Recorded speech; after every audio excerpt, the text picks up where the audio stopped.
Hi மக்களே, அனைவருக்கும் வணக்கம். நம்ம எல்லாருக்கும் பிடிச்ச பால் பணியாரம் தான் இது.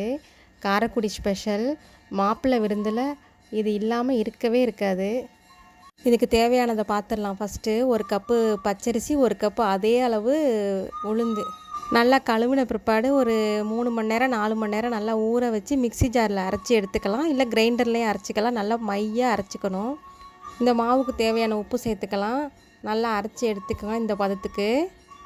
இதில் ஒரு முக்கியமான விஷயம் கொரகொரப்பு இல்லாமல் முழுசாக உளுந்து எதுவும் இல்லாமல் பார்த்துக்கங்க, இல்லாட்டி எண்ணெயில் போடும்போது வெடிக்கும். இப்போ பால் புழிஞ்சு எடுத்துக்கலாம்.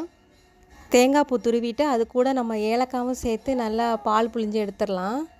இப்போ தேங்காய் பால் பிழிஞ்சு எடுத்தாச்சு. அது கூட தேவையான அளவு நாட்டு சக்கரை சேர்த்துக்கலாம். அது கூட ஒரு பிஞ்சு சால்ட்டு சேர்த்து நல்லா மிக்ஸ் பண்ணி இப்போ தேங்காய் பால் ரெடி ஆகிடுச்சு. இப்போ பணியாரம் பொரித்து எடுத்துடலாம். ஒரு கடாயில் பொரிச்செடுக்க தேவையான எண்ணெய் ஊற்றி நல்லா சூடு வந்த பிறகு மீடியம் ஃப்ளேமில் வச்சுட்டு பொறுமையாக சின்ன சின்னதாக மாவை கிள்ளி கிள்ளி அதில் போடணும். டீ ரொம்ப ஹையில் இருந்தால் இந்த கலர் மாறி போயிடும். வெள்ளை கலர்லேயே இருந்தால் தான் இந்த பால் பணியாரம் பார்க்குறதுக்கு அழகாகவும் டேஸ்ட்டாகவும் இருக்கும். இந்த வெள்ளை கலர் மாறாமல் இதை பொரித்து எடுக்கணும். அதுதான் இதில் உள்ள பக்குவமே. எளிமையாக செய்யக்கூடிய பலகாரத்தில் இதுவும் ஒன்று. நம்ம நாளுங்கிழமை நல்ல நாள் பெரிய நாளுக்கெல்லாம் இந்த பலகாரம் நம்ம ஈஸியாக செஞ்சிடலாம். இப்போ ரெடி ஆகிடுச்சு. இதே மாதிரி கலர் மாறாமல் எல்லாத்தையும் பொரித்து எடுத்துடணும்.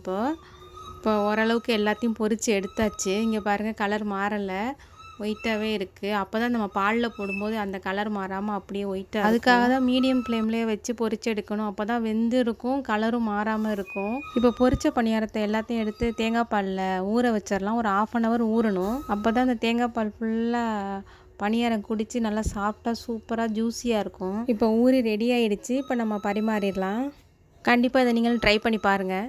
ஓகே மக்களே, இந்த வீடியோ பிடிச்சிருந்துச்சுன்னா சப்ஸ்கிரைப் பண்ணுங்கள், லைக் பண்ணுங்கள், உங்கள் ஃப்ரெண்ட்ஸ் கூட ஷேர் பண்ணுங்கள். மீண்டும் அடுத்த வீடியோவில் சந்திப்போம்.